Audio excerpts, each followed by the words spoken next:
أمرين جري مصص إيو وإحنا نوع كلام أمرين جري دين بدات أيه مسجد كان حنا لوgu sheegay in la dhisay xilligii dawladda Ismaaniyiinta meeqa gool la dhismaan 70 gool 70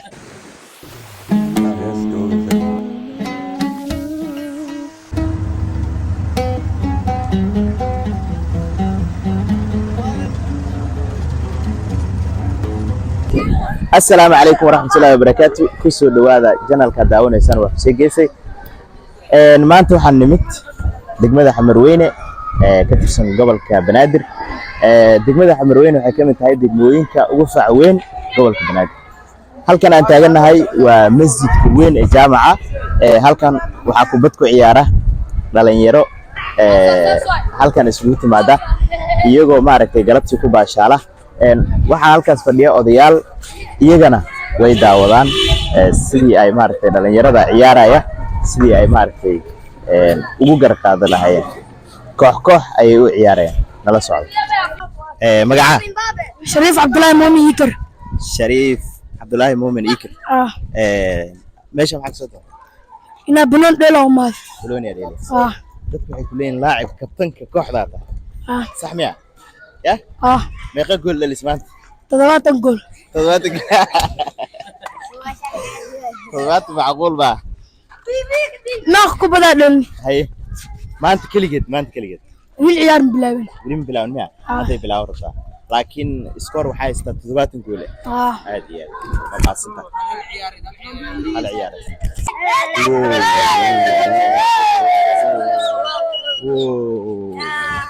أيه ما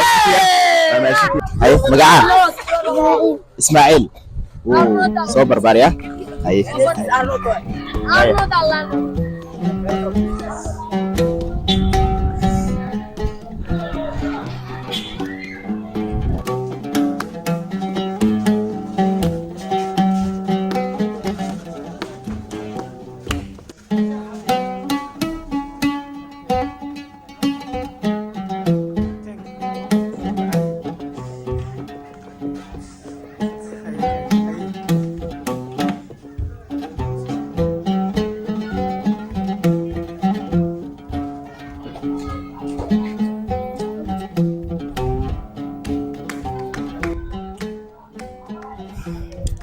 halkan waa Xamarweyne guryahan aad u jeedin waa guryo taariikhi ah halkan saad aragtaan guryo qadiimi ah waaye muddo kumanaan sano ah boqolaal sano ah ayay dhisan yihiin marka dadka halkan degan waa dad xadaari ah ilbax ah oo dadka magaalada Muqdisho ku nool waa dadka marka loo eego ay yihiin waxaan dhihi karnaa fiiri hadda albaabkan oo kale waa hore kan oo kale waa hore marka dadka halkan degan waxaan ku tilmaami karaa dad xadaari ah oo taariikhda degmadan wax weyn lagaga baran karo saaxiib yal aniga Xuseen waxa aan dhigno maanta Xamarweyne aniga asigaba quba ayaan aad ugu raaxaysanayna runtii cunisteeda aad ay u macaan badan tahay sidoo kale hilibka qubada waa hilib qaab oodka loo sameeyay runtii waa hilib aad u macaan badan noo sheegana waxyaabo badan faa'iido badan wax taray leedahay سما بسم الله أنا ورن قبضن أنت هذا iyo hadda waxa u madan jiray masas iyo wax nooc kala u madan jiray diin badeed aye aad u macaanta aniga horta markii ugu horeysay oday Soomaalida ka hadlaan arkay Madiina waxa kulaha waxaan qoomahan diin badeed way kulaha maxaa horta iyo meelaha waa ku arkay aye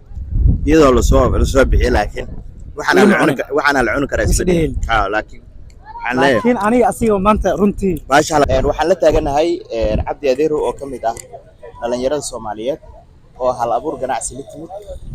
runtii hilibkan waa hilibka qubaha waxaa laga soo jalaabtaa badda Cabdi wuxuu kamid yahay dhalinyarada Soomaaliyeed ee gada qubada oo nafaqo badan aad u leh oo waliba odayaashii gaboobay iyo dhalinyarada cuslaatay laftirkooda ay u baahan yihiin sidoo kale waxaa jirto qubadan waxay u roon tahay dhiig karka sonkorta iyo gabdhaha maaragtay caadi wareerka ku dhaco sidoo noo sheegay oo mulsabiyaanka uu noo sheegay halkan hala yimaado oo kawaanka malayga Xamarweyne isaga ayaa noo sharaxaya muhiimadda ay leedahay bahashan oo darog wax dabiici waaye oo dalka soo baxay waa faanteen waxa waaye oo darog sida ni sheegay madax yar madaxweyn soqor waa faanteen Soomaa madax yarta iyo madaxweynta maxay ku kala duwan tahay madax yarta iyo madaxweynta wata subageeda waka subageeda iskuma ka xataa waa gaduud iyo jaalle hilibkeeda odkacna waa kana waa arkeen soo odkaceedana waa kana waa arkeen waa $8 kaliya runtii oodkaceeda anaa dhadhamiyey aad bay u macaan yihiin subagana weliba waxaan isiri hilibka intiisa kale wuu ka macaan qubaha anigu waxaan ka aaminsanaa wax kale oo la cuni karin laakiin ma oo ur badan iyadoo si fiican loo dubay oo laga dhigay kaaliska arag u imaw cabdi adeero soo dhawaada walaalahayga dhiirigeliya raggaana misaad laagta iyo misaad maqane flowga iyo laagga iyo flowga nagu dhee macnaha yani flowga iyo like iyo shareka ku shuba waxa ku shubaysa babalaad dadka kale u gaaro sidoo dadka kale u gaaro oo muuqaalka aanay ka warhayn baashan waxay tartay iyo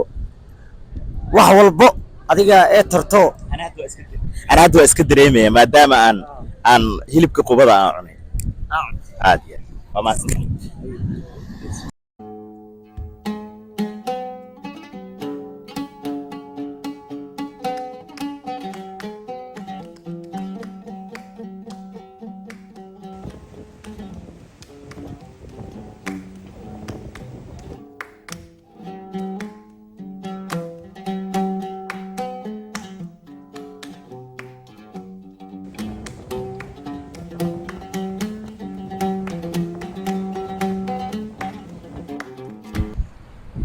saaxiibayaal waxaan soo gaarnay xeebtii geellaqe iyo masjidka xaaji cali oo ka mid ah masaajidada taariikhiga ah ee ku yaala degmada Xamarweyne ee gobolka Banaadir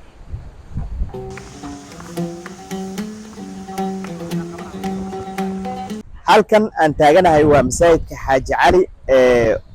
oo ka mid ah masaajidada ugu faac weyn ee degmada Xamarweyne wuxuuna dhinac ka xigaa badda masjidkan waxaan loogu sheegay in la dhisay xilligii dawladda Ismaaniyiinta ay halkan qaybo ka mid ah ay maamuli jirtay